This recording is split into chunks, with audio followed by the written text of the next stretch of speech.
Minneapolis City. Post goals! What about that? The People's Pitch Podcast, brought to you by Summit Brewing Company.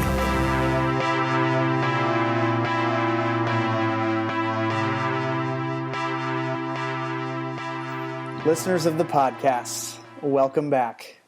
Not only welcome back to another week of the People's Pitch Podcast, the official podcast of Minneapolis City SC, but once again, we are united. We are a united booth here at City Headquarters. I am aligned with my partner in crime, my match day Uber driver, Mr. Nathan Morales. Mr. Morales, are you still buzzing from a road trip? You know it, dude. Welcome back to winning, really, man. Like, feels good. Feels good again. I know. Losing is never good for anything. And even not losing, like we didn't not win 2 games ago, but it felt like a loss, right? Yeah. So, but no, we're back. We're back. It's good.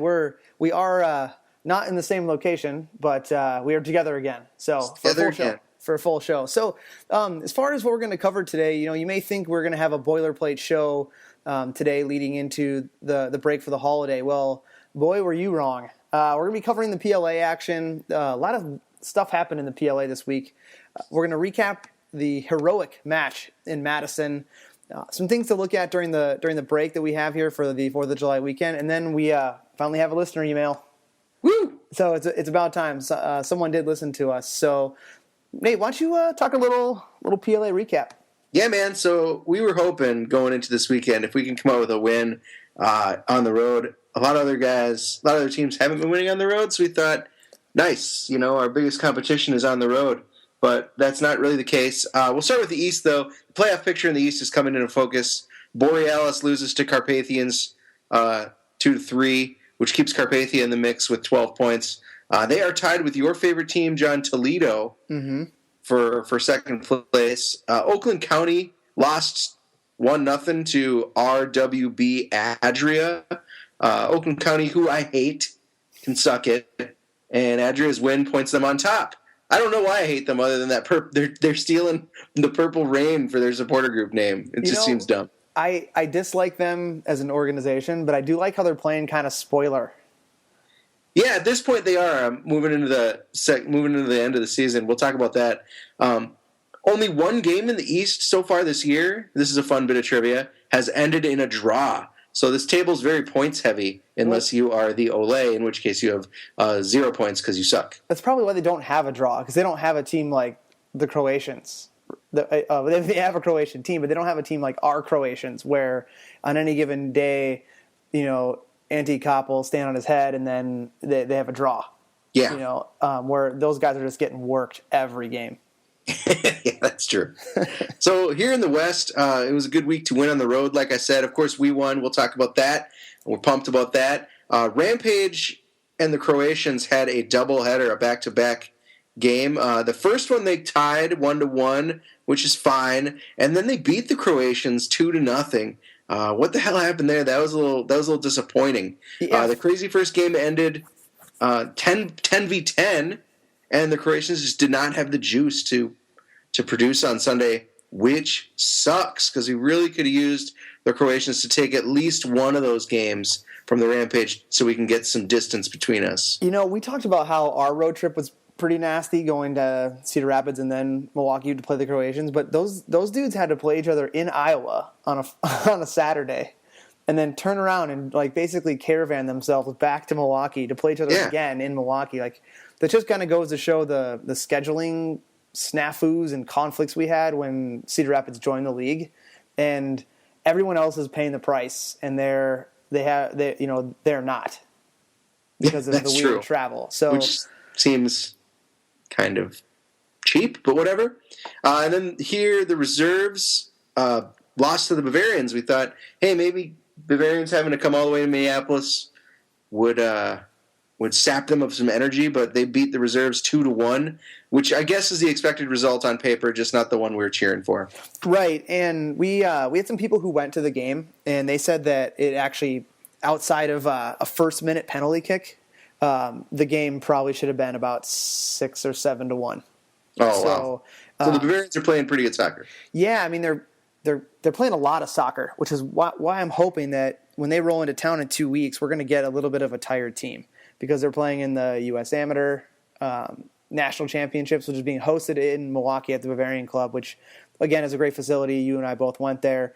Many of our listeners went there as well. But they're going to have a lot to do. So hopefully, we'll talk a little bit more about our matchup against those guys. But, one of these days, those guys are going to tire out.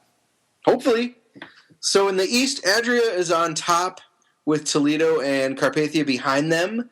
And the West has Bavarians, Rampage, and your Minneapolis City SC with 12 points each, but in that order on the table based on goal differential. So looking forward, we've only got 3-4 games left per team. The East, you're looking at 4 tough games for Toledo, John, to end the season. Mm-hmm. And those 4 games, I think Toledo's games are going to decide who wins the division because they're playing Carpathia twice, and then Oakland County looking to spoil their hopes and climb up themselves. But then they're going to need to fight through it because Adria gets Grand Rapids and Borealis in its final 4 games. So those are like basically 6 free points. Right. And then Toledo on the 16th. So right now Adria is looking like my favorite to win. Well, who plays Grand Rapids most? That was what I looked at. It's Adria. And then Oakland City has them once. So maybe Adria. Yeah, that's a good call. I don't think that Oakland County misses out on the playoffs. But I think it's going to be much like our division. It's a 3-horse race. And, we'll see how it shakes out. Yep. And then in the West, man, it's shaping up to be a tight one. We're at home against the Bavarians, of course, which we have talked about, and Crapids before we go over to the reserves field to finish the season. The Bavarians have a back-to-back against Croatia, and then they host Crapids to finish the season. Oh, and then they finish the season at Madison, which is a problem. So we're going to need the 3 points against the Bavarians when we play them here if we hope to win the division. So 2 wins and a draw maybe in the final 3 games should be enough to put us through to play for the championship, at least in first or second place. But, we really need to take those 3 points from the Bavarians because they get a free 3 points to end the season. So I thought they already played the Croatians. Yeah, I know. I was looking at the schedule and maybe I was looking at it wrong. But it just seems like the Croatians are due to steal one from the Bavarians. Like they play each other 100 times in the course of a calendar year, with playing in the Wisconsin Majors League too, and both those teams sharing players across the Majors team and the PLA team. So it's a matter of time, I think. But yeah, like you said, we need to come out of the next 3 games with 7 points at least. Yeah. Oh, you're right. So they do get the Croatians just once. I don't know where I was looking at back-to-back. And it's at home, right? That's much better. Yeah, the Bavarians. Well, either way, it is at Bavaria. Yeah, that they're going to play the Croatians. Yeah, I mean that's a tough travel schedule of Croatia to Bavaria. a lot of dirty trains. Yeah, just 24-hour trains with 0 trained personnel. But I think nonetheless, since they finished their season at Madison, we're going to need those 3 points. Right, and who knows? Madison can get a couple of those set pieces I did against us, which we'll go over, and a whole nother ball game. Yeah, surprise. So speaking of, but let's talk the 56ers, man. That was I'm still, like you said, we're still flying high from that game. It was such a great trip that started kind of on a weird note and ended awesomely. Yes. So I mean, we knew we needed a good result this week, not only to keep a share of the top spot, but also we have the short break here, and we really want to go into it with a renewed confidence. We were kind of at an ebb, I would say, in our team attitudes. So then Saturday morning rolls around, and we're running into some issues, putting all that confidence we're hoping to build at risk. You want to talk about what happened a little bit? Yeah. So for those of you who read the 55.1 article that Kyle Ellison wrote about the game, you know that things didn't go off without a hitch for us in the beginning of the day. We had a mixture between some travel schedule stuff, some player personnel issues, some injury, and then the flu bug hit a few players. So, and not to mention, when I say, some roster issues, a lot of these guys have lives like all of us do. And some guys had, summer plans. And, I was talking with some of the coaching staff, and, like 90% of these guys, when they, were going through the trial process, because it was such a long process, didn't even know they were going to make the team. So it wasn't like they're going to hold their life or put their life on hold in order for us to have, to wait to get selected. Yep. So we had a roster of 16 on paper going we ended up having 4 guys drop out. So that puts us at 11.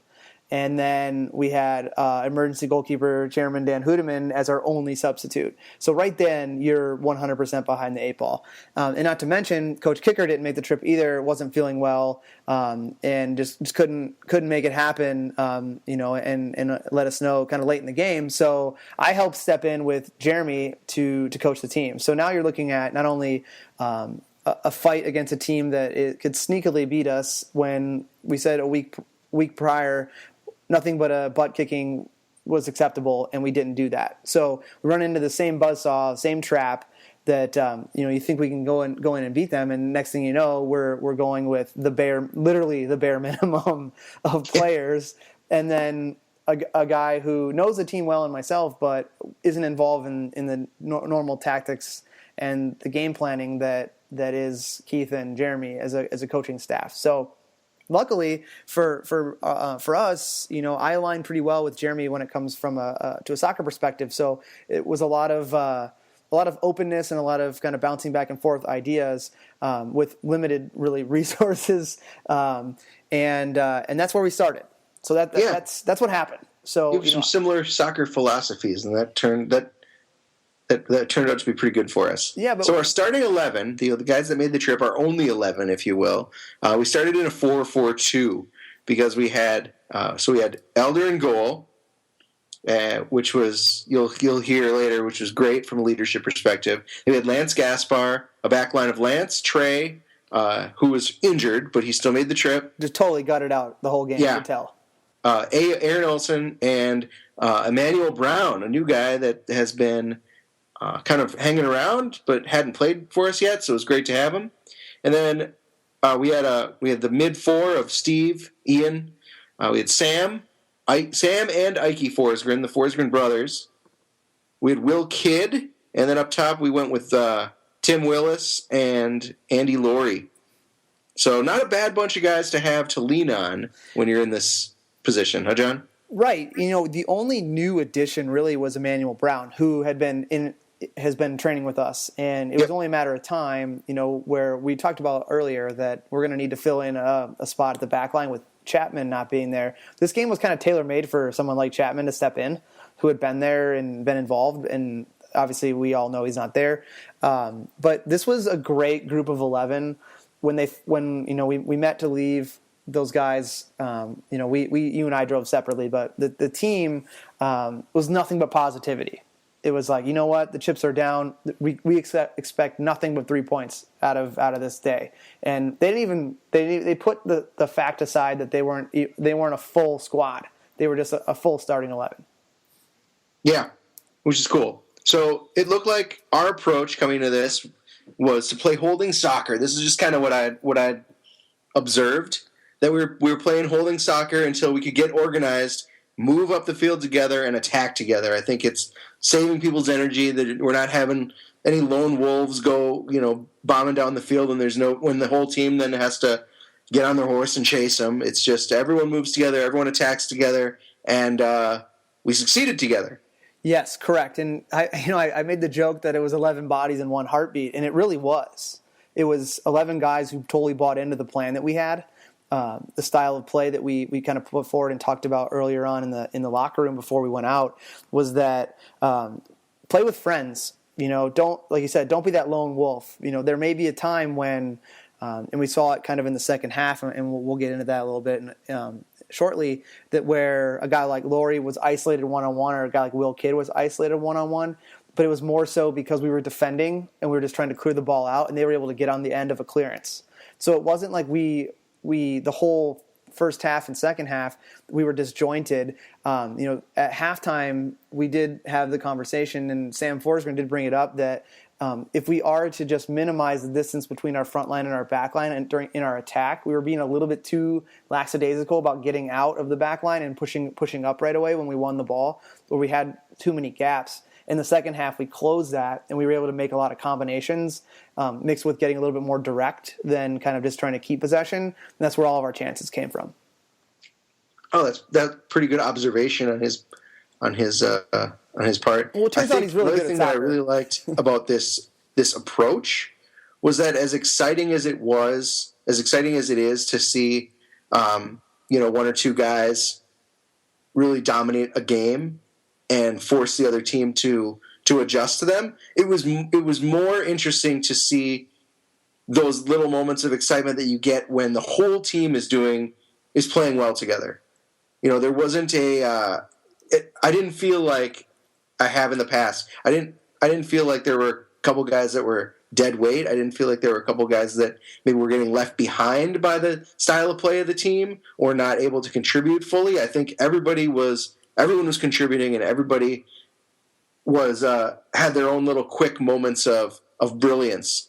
Right, and you're 100% correct. Everyone did, and it even shows too when there was a melee in the second half when we ended up equalizing and really trying to fight off a surge from Madison, where about four guys from our team, a couple midfielders tracking back, outside defenders flying around, blocking shots, Elder making one save at the far post and then coming back and making another save at the near post, and everyone really was just giving it everything that they had, including a guy like Will Kidd, who, traditionally in the past was more of a kind of a target forward or a partner forward up top, where we were utilizing him on the wing because of his engine and his ability to track back and to get forward in the attack. And, I thought it was pretty admirable that the shift that he put in, because he had a guard an outside defender that was attacking out of the back. So he had basically had to guard two guys. His outside midfielder that he was guarding, and then the attacking wingback. Luckily for us, the attacking wingback was terrible. The guy was awful.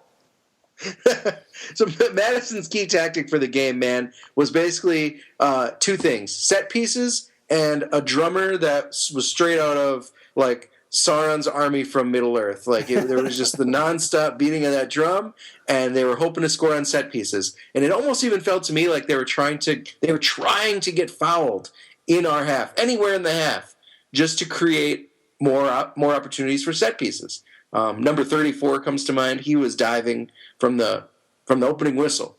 Yeah, and that's how they got their first goal at 10 minutes. That's how they ended up getting their second goal. What do you do about that? Well, right, the number 34 there, who was their target striker, you're right, he did go down early and often, and he ended up getting a yellow card. And I don't know if it was for simulation or he was talking back to the ref after he thought he was fouled. But there, you can never predict when you're in training. I'm going to go down at this point during this portion of the game. It's more so like, you find guys that that you lean on them a little bit, and next thing you know, they're in a heap on the ground. And you see it at any level of soccer. But as far as Madison themselves, when you're limited with individual talent, we didn't see Alex Bradley.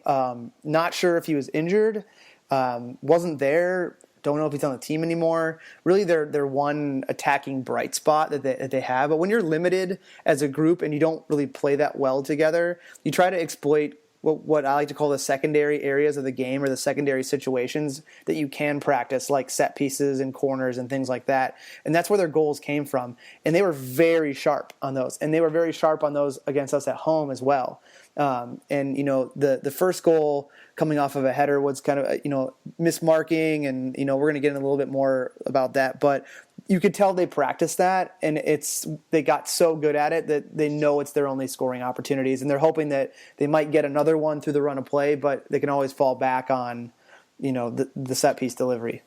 Yeah, I mean, twice in the first half we got hit on it, right? And Elder kind of played it down post-game, but what was it about them that we couldn't sort out? It felt like, I think, same guy scored both of them, or at least he was involved in both of them. He scored both. It felt like both of them went to the back post. Right. So what they were doing, it was on our part, it was a lack of communication on marking. We weren't staying goal side throughout the whole entirety of the play. And they're running a kind of a 3-man Stockton to Malone pick and roll that we just couldn't stop. And what they were doing was that the guy who scored both goals would be set up with two other teammates, and then one would set the pick and one would fake the pick, and then he would decide which way he was going. So what was happening was, I believe it was Lance on both goals was guarding the guy. First one just got beat on the pick. The second one, he thought he was going to get picked off, and he didn't. The guy cut around went with the fake and cut around. So, those are the types of things that you just got to get strong and more physical, and you kind of want to maybe hold on to a guy and maybe pull a little shirt or slow him down a little bit and run the risk of the penalty versus, getting jumped over and scored on. So we had a great tying goal right after the half by Lance, and it was from a free kick from Sam. Took a bounce off a 56er, and he was just right there, and he volleyed it in, all side-like, my favorite kind of volleys. How valuable is it to have an option at fullback that's a proven goal scorer? Because this is the guy that we were kind of circulating that article from when he was in high school, that he scored the most high school goals in a game, or the most goals in a game of any high schooler ever. Yeah, it was like 6 or 7 or something like that. So yeah, he was in like ESPN the magazine. Of course, we were giving him junk about it before the game even started. And then what happens? He ends up scoring an equalizer.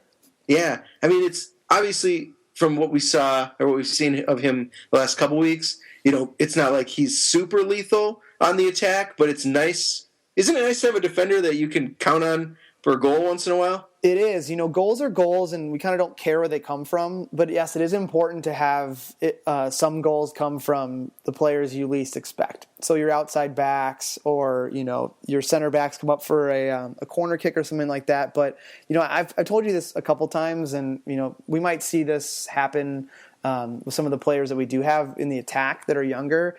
A player that is younger and talented in high school soccer and then moves on to the college game, and they were maybe a goal scorer, kind of maybe even a big fish in a small pond, they tend to move further back in the field and work the back line because they're good on the ball and they have that mindset of a striker.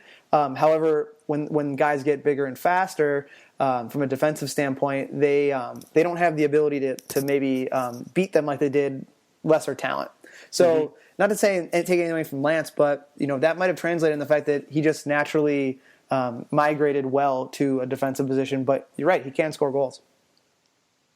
So after Lance scores, suddenly we're going for the win here. It's 2-2, and I want to talk about kind of Steve's approach on this attack, because suddenly we're going from just trying to hang on and hope that we can not lose this game to, holy shit, we have a chance to win this game. So this was maybe evident to you on the bench, but watching him, he definitely plays that MTA possession-based approach where a safe backwards pass is better, is more, I don't know. Fruitful. More fruitful for them, I guess that's good. Yeah, than a chance-creating forward pass that might not find its man. I guess what I'm trying to say is, like, it felt like he'd rather pass backwards and do the safe thing and keep possession than maybe try to play someone through forward, farther up the field. I mean, he's a great player. We've talked about it all the time. But does his style kind of slow the attack? It can, but I talked to him a little bit. We had water breaks because the game was like 96 degrees on the field, and luckily, I had another shirt to wear afterwards because I was just sweating through the one that I had on during the game. Not because it wasn't just an intense game, but it was so hot. But so during the water break, I just mentioned to him that it's okay to be direct and take a forward chance. But his style, like you were saying, that he's just been drilled into for years is that safe pass, keep the ball. The other team can't score when you have the ball. And that's what makes him such a great player, is that he is possession-based from a foundation standpoint. Mm-hmm. But all of our chances came from keeping the ball for a few passes and kind of stretching out their forward line that was kind of the first line of defense for them, and then their central midfield.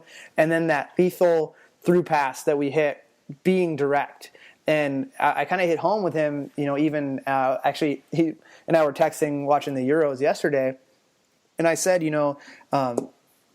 it's okay to take a calculated risk when you're playing a long ball or a through ball that might go an errant direction and not connect with a forward. But what it does is it pins back their defense. And then what we can do is move up and over to whatever side that's on and try to win a throw in their defensive half versus us constantly just going back and forth. And then it becomes just, it just becomes watching grass grow at that point, because they're not going to pressure us, and we're not doing anything to threaten.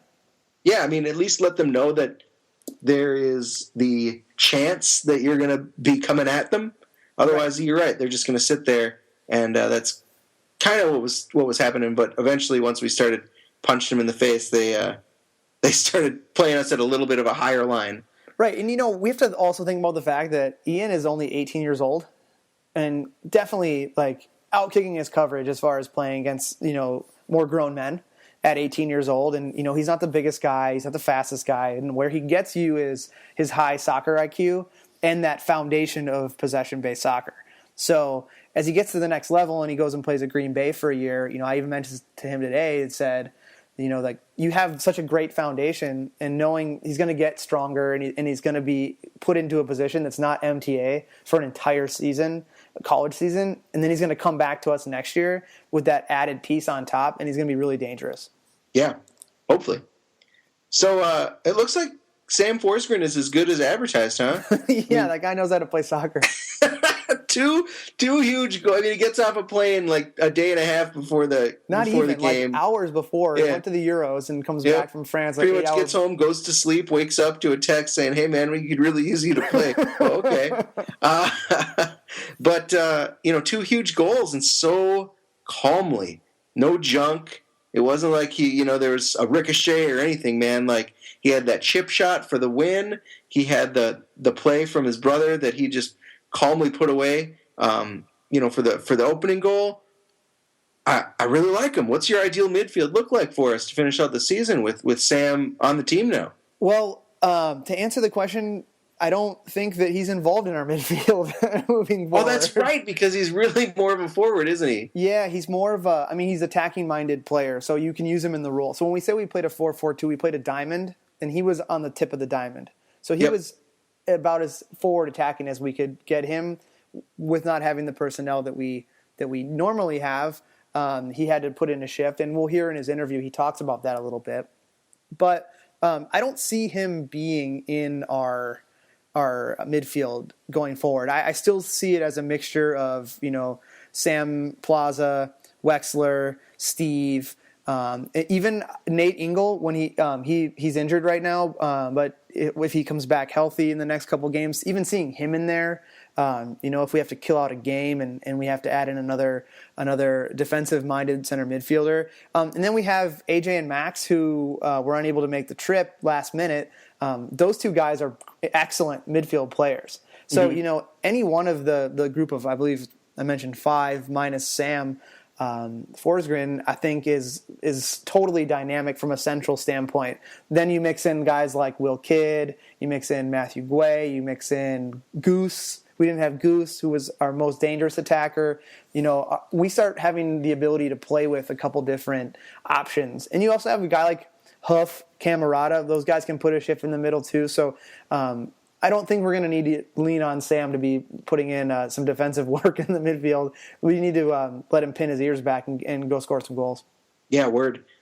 So it was the first game with the team for Emmanuel Brown, E-Man. And this is a guy we've been talking about almost since the beginning. I mean, he was the mystery guy at trials that scored this goal and then just walked off into the night, a la the Incredible Hulk. Like we never thought we'd see him again. And here he is. And he's a great addition, finally.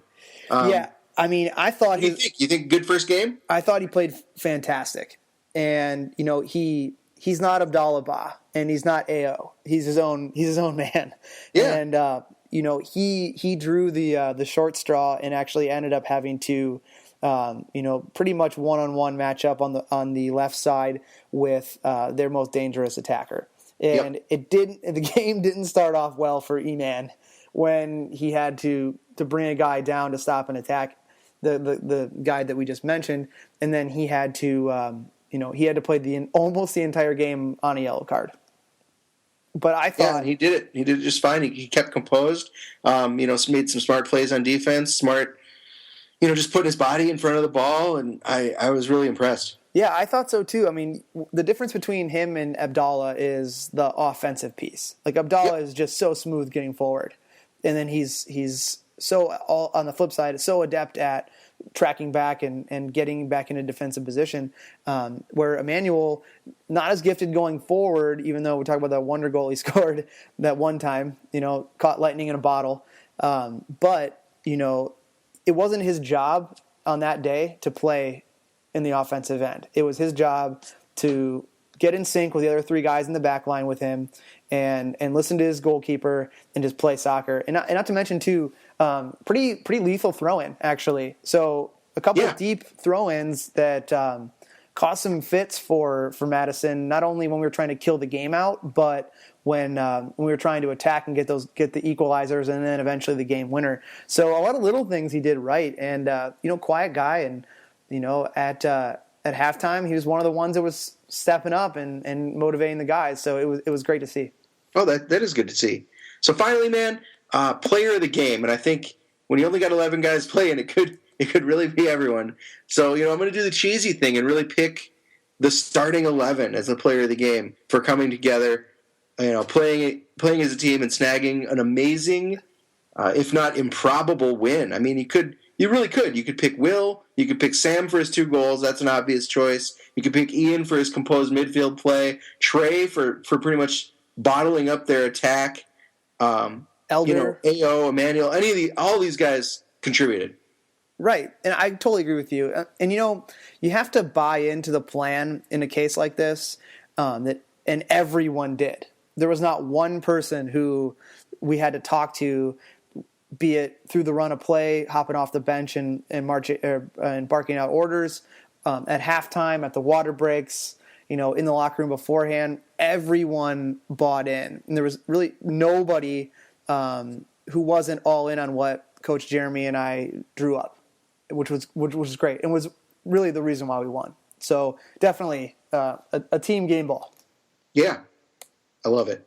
So let's hear for some players. It sounds like the guys that I talked to are really excited for this resurgence, this great team dynamic that they discovered on this road trip, and they're ready to compete for the rest of the season, ready to compete for a title. So yeah, let's take a listen to see what your captain Matt Elder had to say. All right, Matt. Obviously, not an ideal situation traveling to Madison with only 12 men on the roster, and one of them being Dan Hodeman.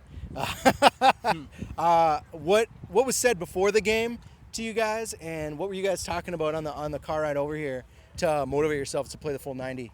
Like you said, not ideal. 11 players. And Hodeman 12, I guess, if you will. But we needed 11 to play, and we were happy with the 11 that came out. You saw it. We got 11 guys that could ball that made the trip, so we were confident. A lot of it was, hey, be smart on the balls you chase, be smart on your passes, and just play as a team, communicate. And we came out here and did that.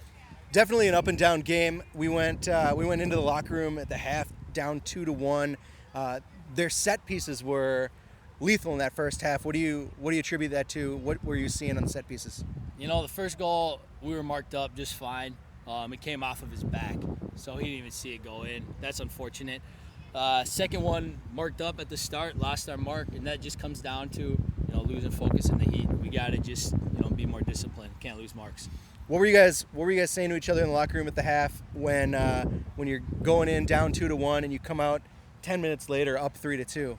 Well, where'd the change come from? It was just, it was calm in the locker room. Nobody panicked. We had a presence, Andy's in there, older guy. He's been through this. Jeremy, great job stepping in as the head coach here. He just said, soccer's a crazy game. No matter what happens, play to the whistle. I've seen crazier things than 11 guys coming back 2-1. So, it was staying calm, staying composed, and believing in the 11 guys we had. All right, man. Well, we're going into a long break. As it is, we got a piece of first place, and our last 3 games are going to be home in the cities. How are we feeling for prospects for the playoffs?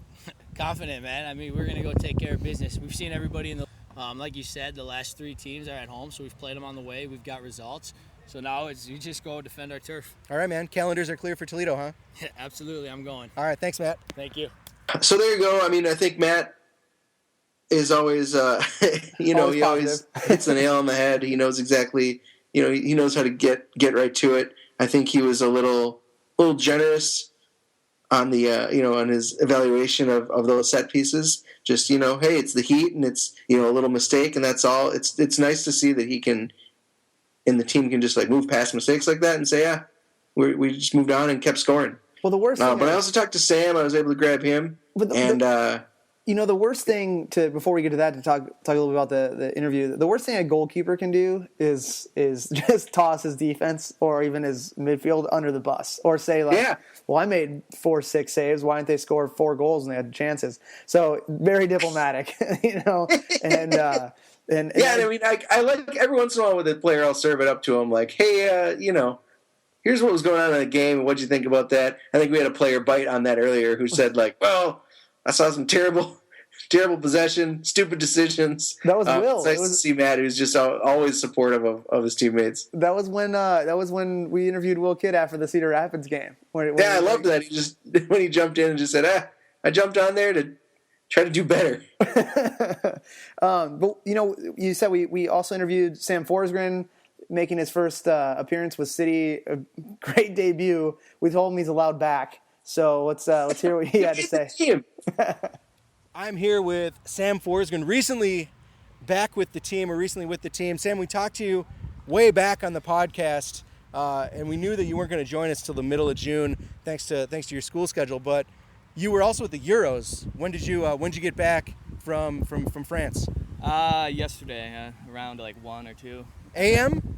No, 1 or 2 in the afternoon. All right, man. So having zero experience playing with this team, maybe getting a little bit of warm-ups in together, how did it feel stepping on the field with basically a bunch of guys you don't know that well?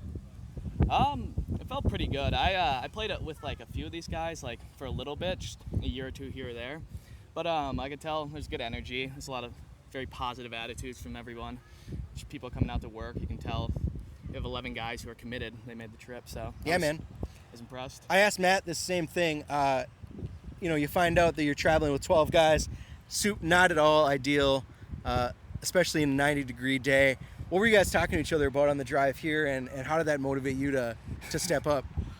I actually woke up and got a text from Keith, hey, can you make it? Because I was planning on just settling back home. So oh, shit. I grabbed some stuff and came over, and I don't know, the car ride, they're just like, you know what, we're going to be all right. Like, it's a hot day, but we've got 11 guys who are committed and a talented squad. You could tell it's very balanced, right people in the right places. So nobody was too worried.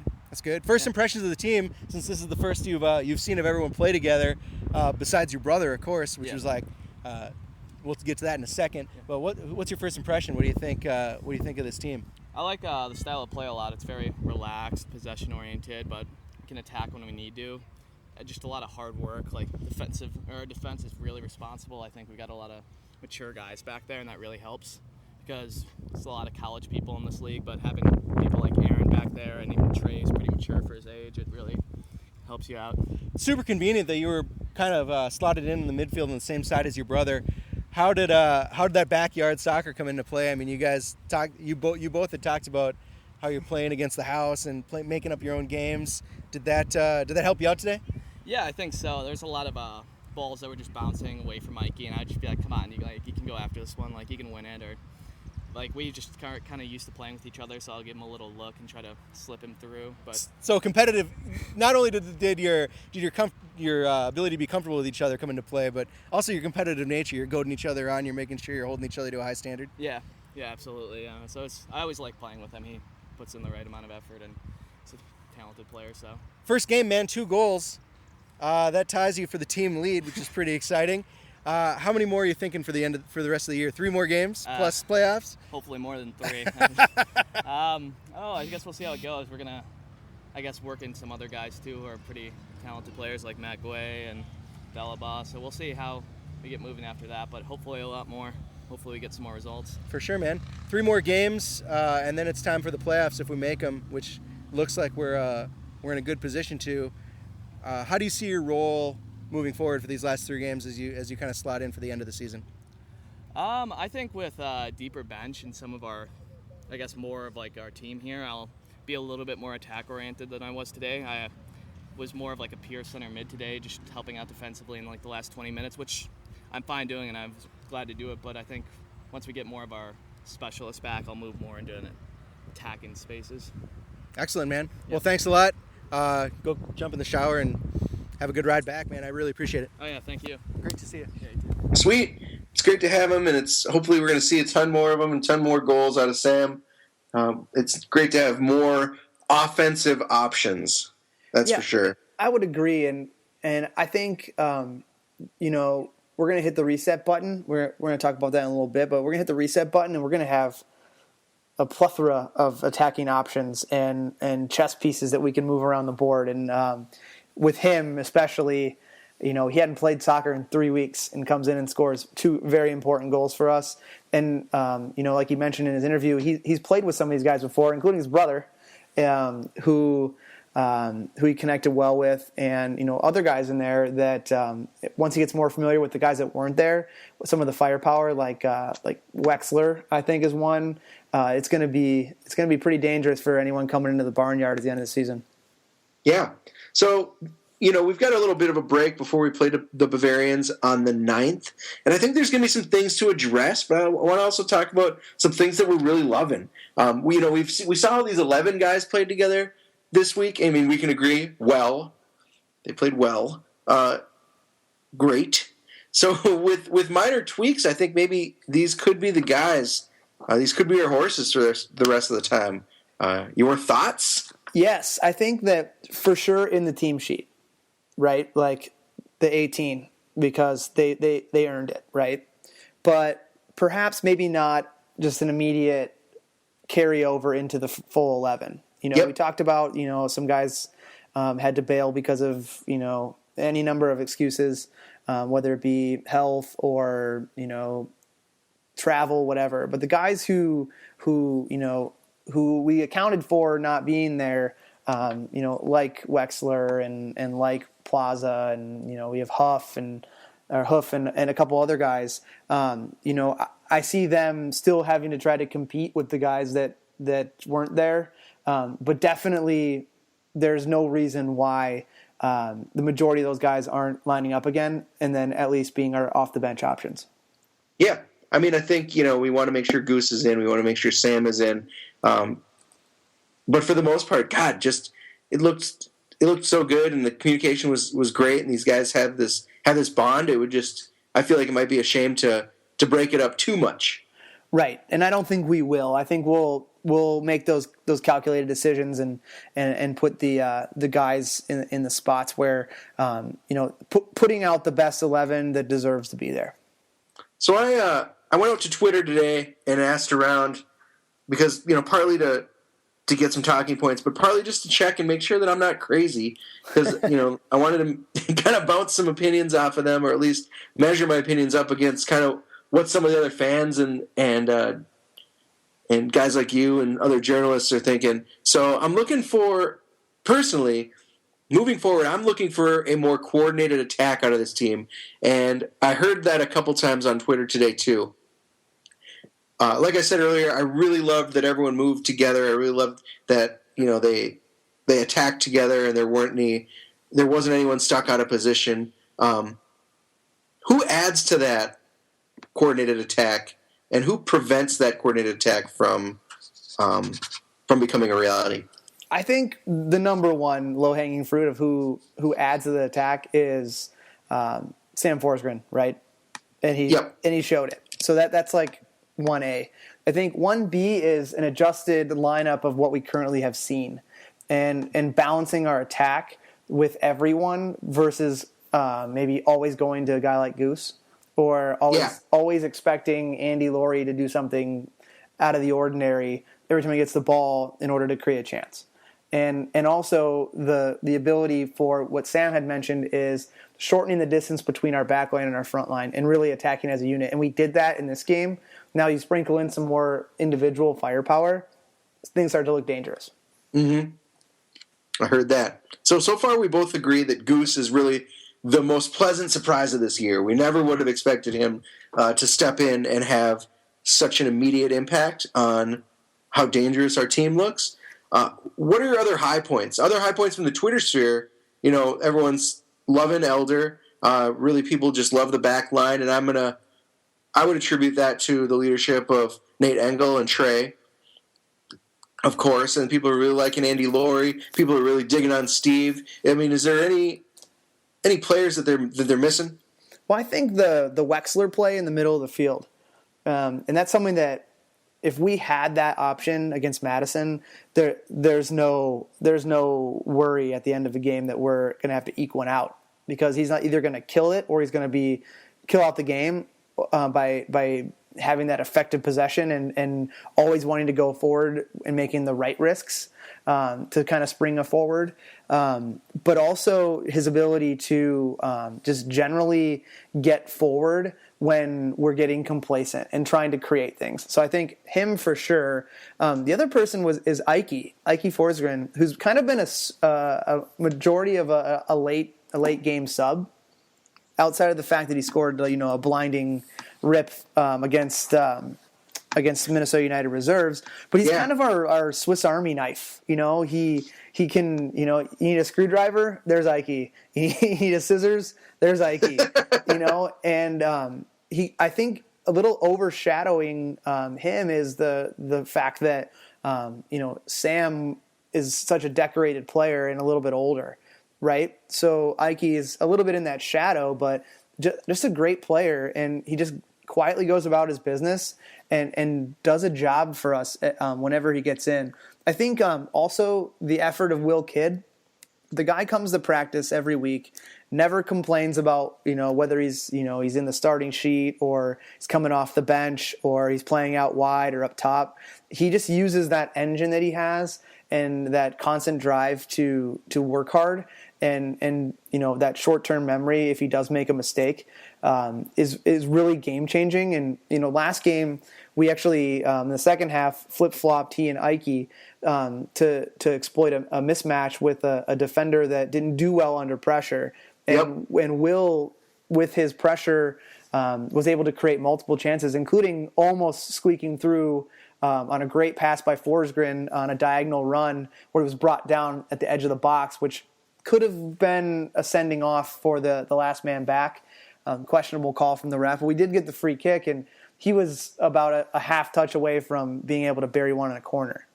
Yeah, that's for sure. I mean, I think like you said, the effort of Will just changes a game, and I hope this was the breakout game for him to kind of bring him to the forefront in the coach's mind as a guy that deserves to start and not come off the bench, in the 60th or 70th minute. Right, and I think the last piece is just the attitude that was shown by the players on Saturday.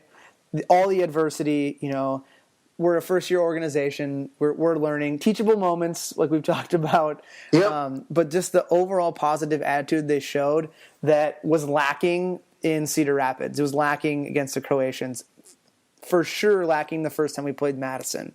So, if we continue to build on that positivity, we thrived earlier on in the season being kind of the division underdog, like what's Minneapolis City gonna be, and we played with that kind of chip on our shoulder, like no one respects us because I think we're just a bunch of loudmouths on Twitter, and which we are, that is our thing, in case you haven't noticed.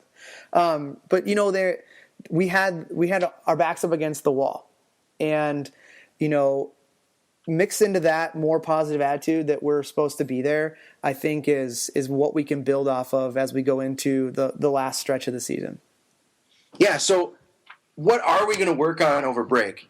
What are these rested, refreshed Crows going to look like when we see them on July 9th? Or do we know who we're going to be riding for the rest of the season? Do we know if there are any tactical changes that are going to get made? Do we know really, who are the guys we have to lean on? Well, I think organizationally, we dodged a bullet in Madison, and we need to get back on track. It's unacceptable for us to be rolling into anywhere as an organization with barely enough players to play. That's just not who we are. And we have a deep roster of guys in training, guys that are dual rostered between our men's amateur team with Stegman's and then with the guys in the player pool for Minneapolis City. So zero excuses there. And we're working from I can speak firsthand. We're working from an organizational perspective to clean that up because going forward, that's not what's going to happen, and it's unacceptable for it to happen again. So I think that's number one. So we're gonna hit the reset button from a player standpoint. Heal guys up from injury and really reset the commitment level that we are going to push for a title, and everything is in our hands for us to get into the league tournament. Like there's no reason why we don't do all the little things that we've just mentioned, attitude-wise and riding the hot hands. And we have to make sure that the guys that are going to be in the camp as we move into the end of the season are committed to the same goal, just like they were on Saturday.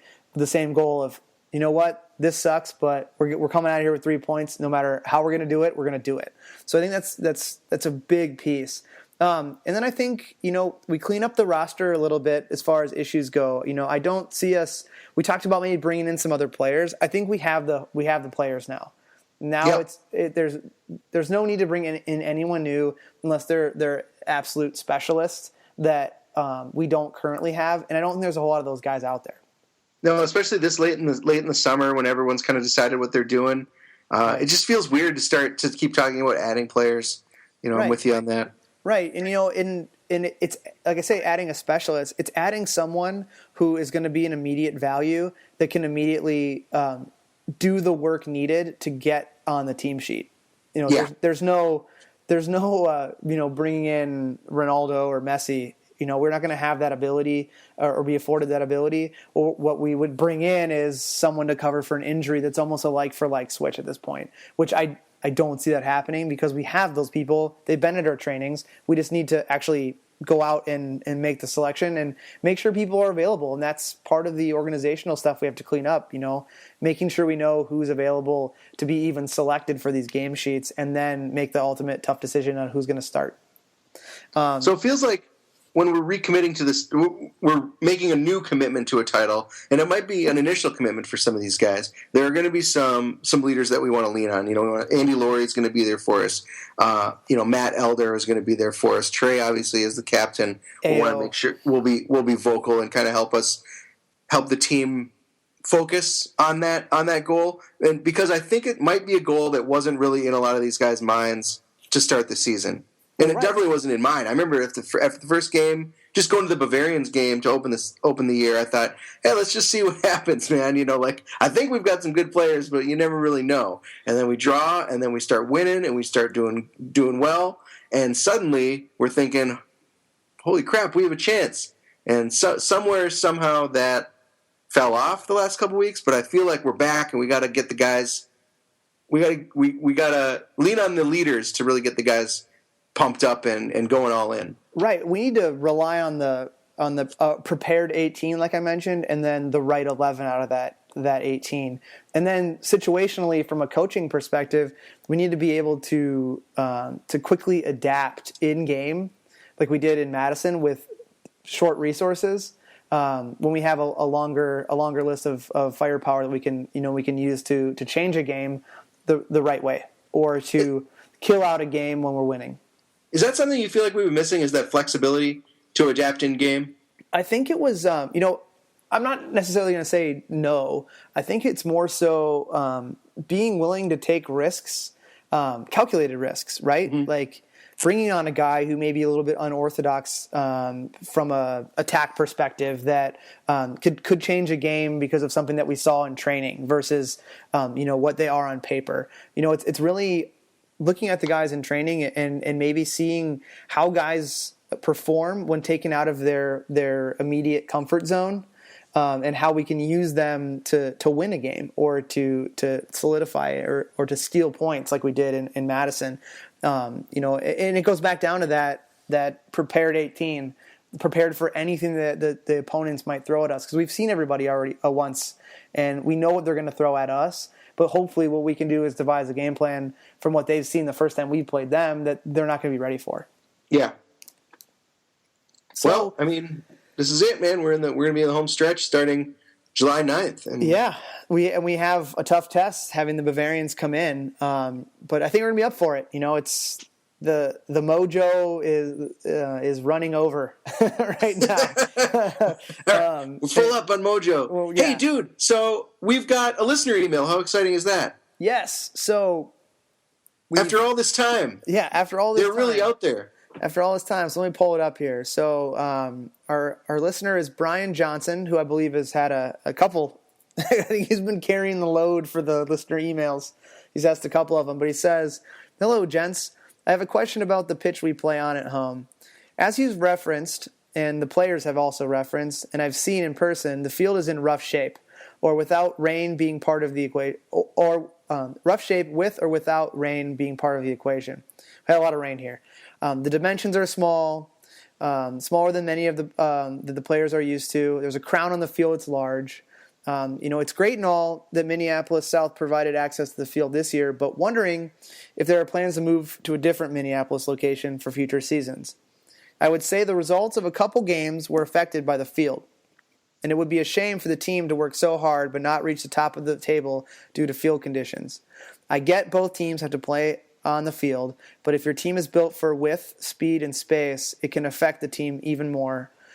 Thanks for the work on the podcast, Brian," and then in parentheses, "or Bill." We must have called Brian Bill previously, and he's calling us out. So Bill or Brian, we apologize. So I think I'll tackle a couple things in here. I think one, he couldn't have been more dead on that we are at Minneapolis South because it's extremely difficult to find a centralized field that's grass. Which is one of our stipulations, that's in the city and it's accessible for people to get to. And we're not going to be like Minnesota United, and we're not going to play in Blaine. We're not going to play in Woodbury. We're going to play in Minneapolis. So That was the field that we were afforded in year one. So I just real quick on what you said, the team, the ownership, Dan and you guys decided early on in the search process that we are going to play on grass. Absolutely. We're not going to look for an artificial turf field. I think that's something we played on in Madison. Cedar Rapids had it. Bavarians, was that artificial as well? Yep. The only grass field in our league besides us is the Croatians. Yep. And they play in like a empty prairie. Yep. And from what the players said, it was basically like playing on the parking lot. So, so that was a commitment. We want to play on grass. So why make that choice?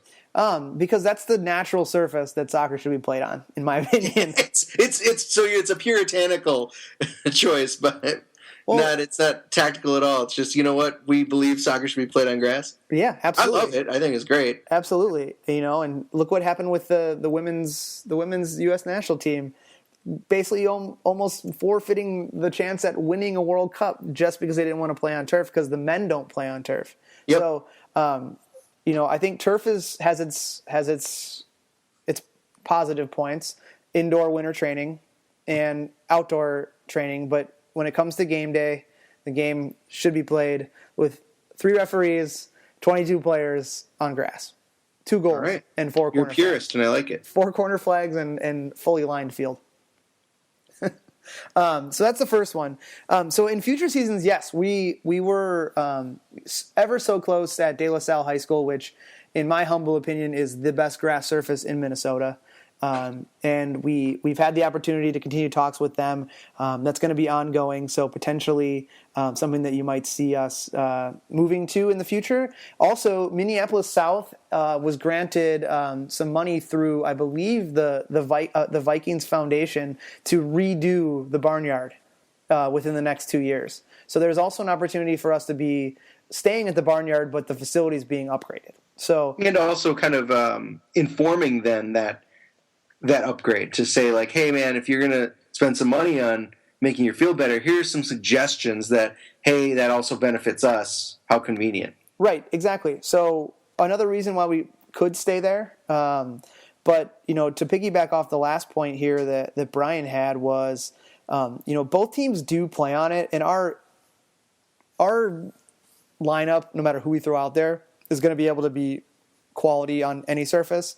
But yes, we are not built for a narrow field, and we're not built for a crowned surface. But we have the individual skill to be able to compete on it, and it becomes an added advantage to us, and a home field advantage that a lot of the teams that come in aren't ready for.